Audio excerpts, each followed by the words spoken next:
Regis! Damn it. Locked. No way I got the place wrong. This is it. Gotta be. Gotta be another way in around here.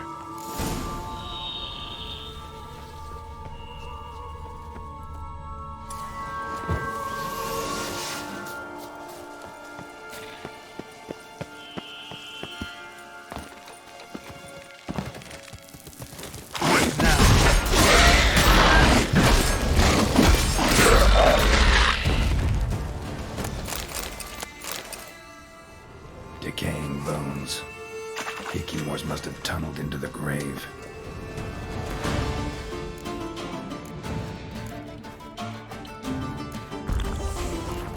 Hikimores.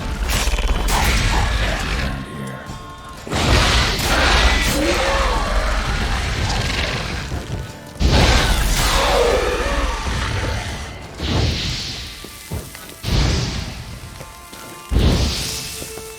Some stench. Damn it.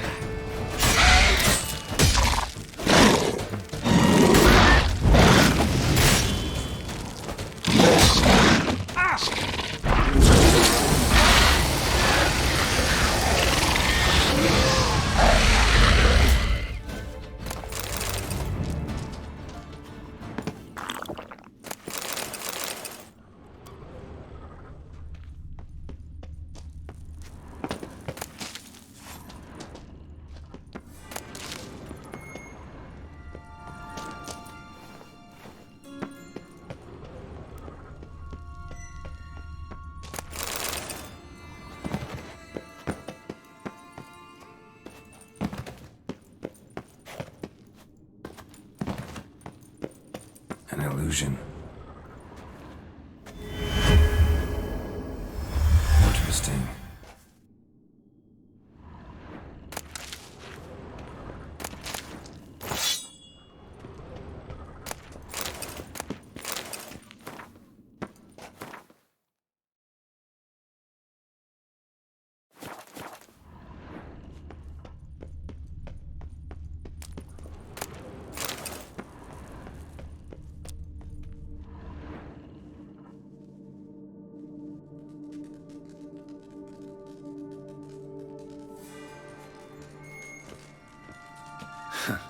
Agreed to meet a vampire at a cemetery.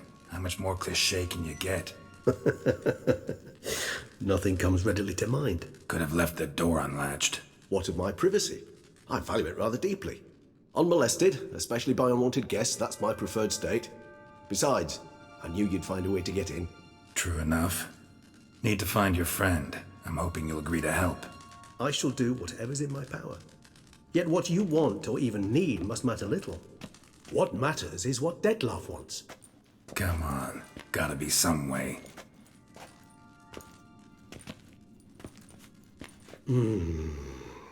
Vampires can evade detection by the senses, and no divination magic works on us.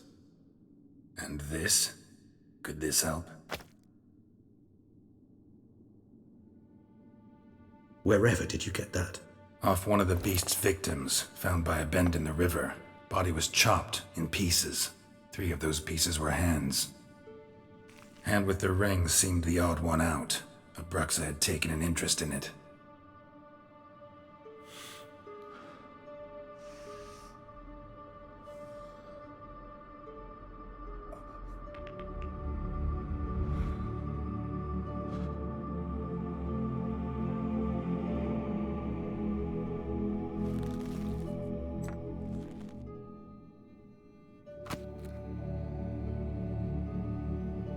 It's Detlef's hand, without a doubt. It will do splendidly. The hand. What do you plan to do with it? You've heard of Kovinares' theory of tissue memory retention. Rings a distant bell. Read about it in Alchemia Oblitera.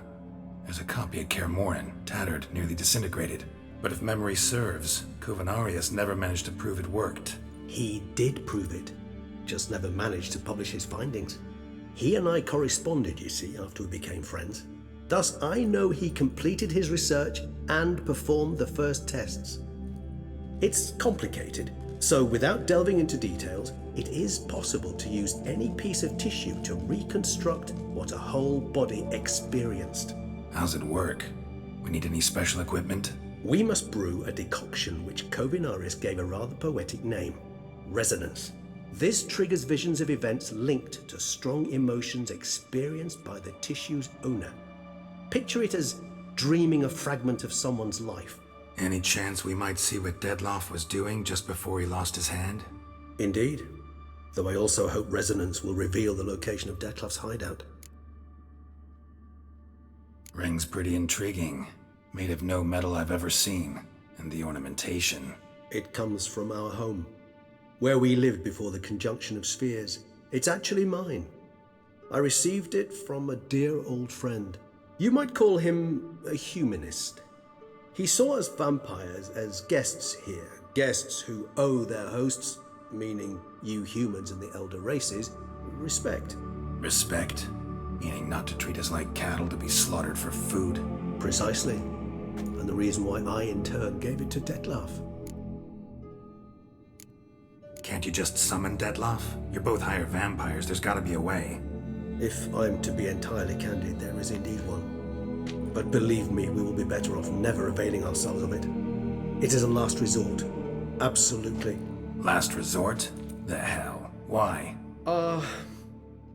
There is a being who can summon Dettlaff. Possesses the authority, even the power, to force him to appear in a given place. But the very act of contacting this being, well, it's akin to walking a slack line extended over a chasm filled with molten lava. An exercise as perilous to me as it would be to you. A risk I'm unwilling to take. I beg you, let's do it my way. It will be both quicker and easier.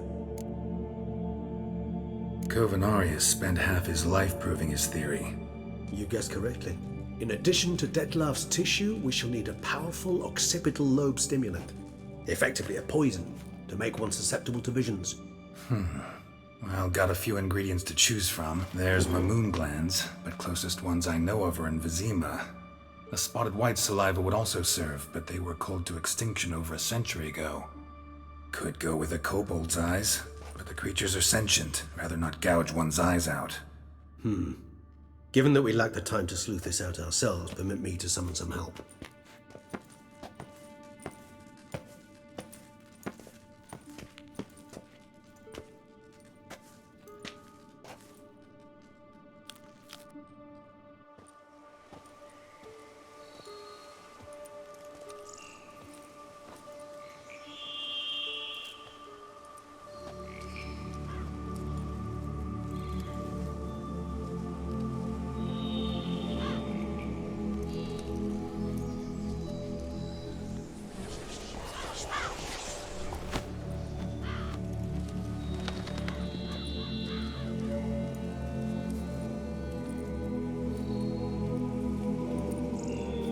What was that?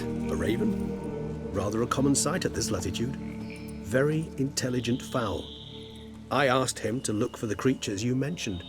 Perhaps they'll find one in the area, and I would hazard that a flock of ravens will spy any said creature faster than a solitary witcher would. It will take them some time, nonetheless, so perhaps you'd care for a snifter of mandrake. Rarely say no to a snifter. Sadly, this is but a weak infusion rather than a proper distillate. Even better. I remember your mandrake hooch. Made people say things they'd have rather kept to themselves. Now, what could Geralt of Rivia prefer to keep to himself?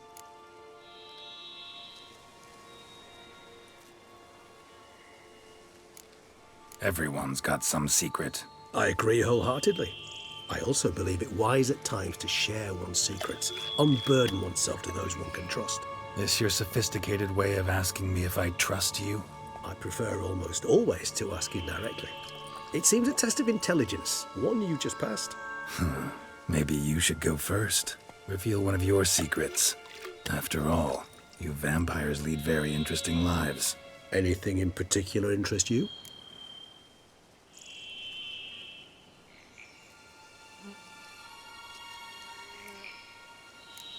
Always fascinated me the way vampires can regenerate. A hand growing back is one thing, But Detloff recreating you out of a wet smear? Something else entirely. A difficult and laborious process, but one that's possible, as my presence proves. But I've heard you too had quite the adventure. They say you lost your memory. For a bit, but Triss helped me get it back.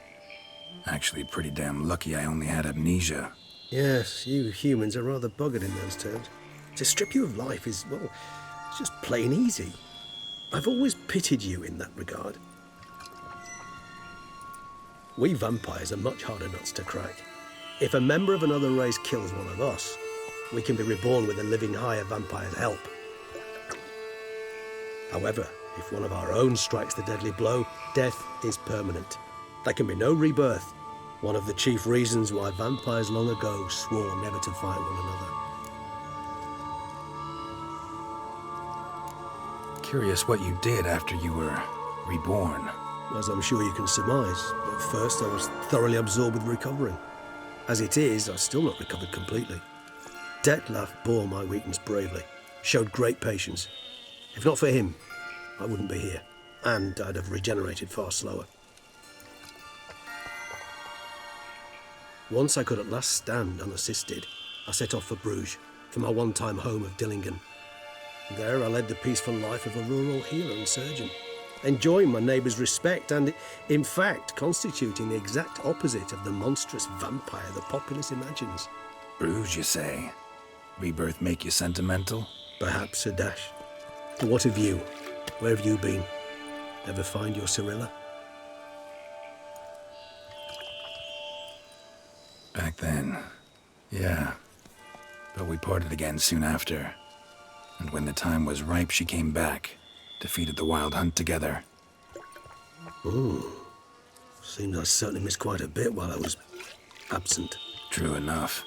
But it's a conversation we'll have another time. Need to know more about you now. Gotta ask you the big question. One everyone wonders about. What happens after death? You wish me to tell you if the human belief in the gods is well founded? Well, that I do not know. We vampires differ exceedingly from you humans. Our matter, that of which we are composed, can exist without form. We require neither a heart, nor a brain, nor air to breathe. But were you dead? As humans understand death, yes. Feel anything? Understand anything? It's rather hard to explain. I felt something very unsettling. Something I cannot even name, for I did no reasoning. Only after rebirth did I begin to understand that what I had felt was cold and unimaginable fear. If not for Detloff, I might have drowned in an eternity of icy terror. Can't have been alive then. Sheesh, experience like that must be vicious. Indeed, it's hard to compare to anything I know. Yet you are aware we don't see death as you do. The way you cling to life, we find it entirely peculiar.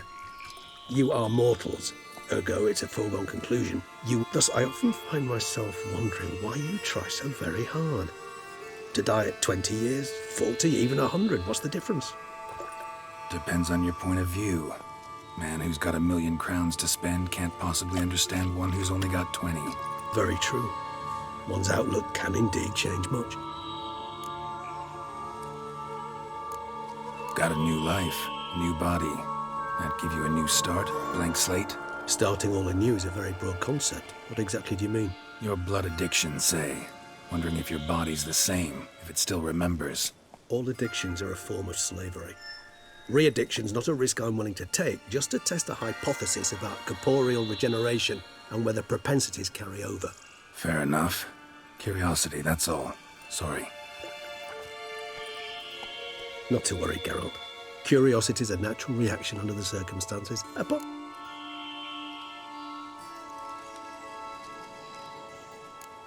All right, give you one question. What do you want to know? one question to ask one as fascinating as you, Geralt. Cruel parsimony, I'd say, but I shall do my best to make it count. If you were to die and be reborn as I was, in your new life, would you choose to be a witcher?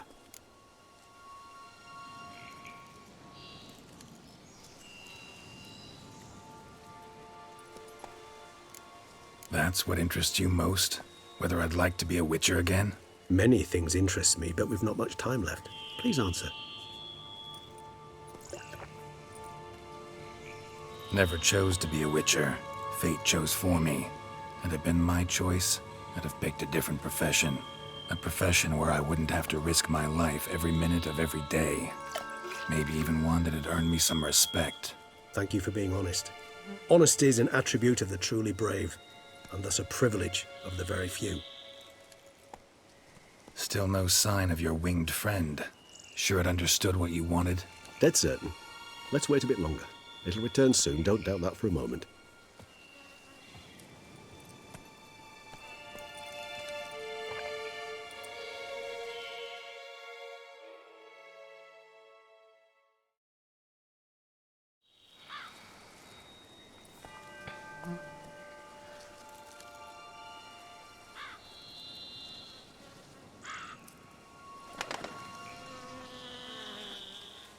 Ever vigilant, even in his sleep.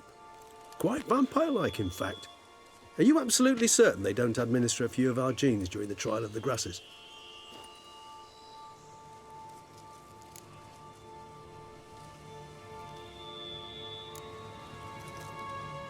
Appreciate the compliment. Got something for me? You were right. No kobolds or mamoons for miles around. Knew it. Allow me to finish.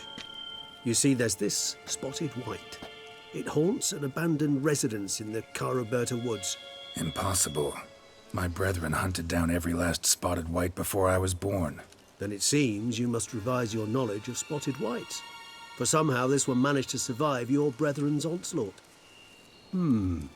It seems I know this home it haunts. Recall a tale about it. Locals believe the place cursed. Know anything else about this curse? I don't recall much in particular. Really don't attach much importance to such things. It was mentioned to me as an... Come on, search your memory. Something, anything could be important. I believe it had a relation to hunger, or... perhaps greed, rapacity. Textbook definition of a curse, pretty much.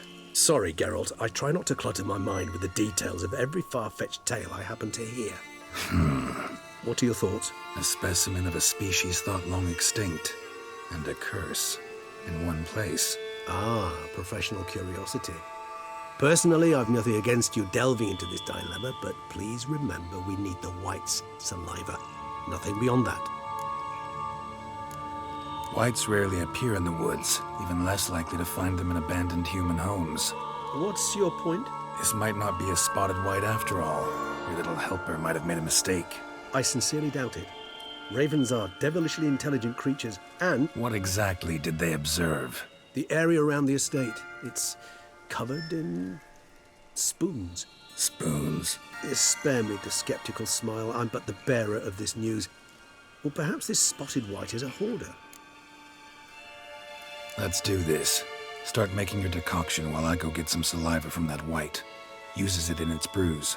Do you imagine the white will simply sell you some? Worst case scenario, I'll bring you its salivary glands. For a moment there, I imagined you asking the white to spit into a vial. Quite amusing as a thought. So, see you later. Yes, till later. I shall start by perusing some tomes. Tomes? Thought you were gonna make this decoction. We require one last ingredient. Alas, obtaining it could prove a trifle toilsome. Thus, I hope to identify a suitable alternative. All right. Good luck. And to you, my friend.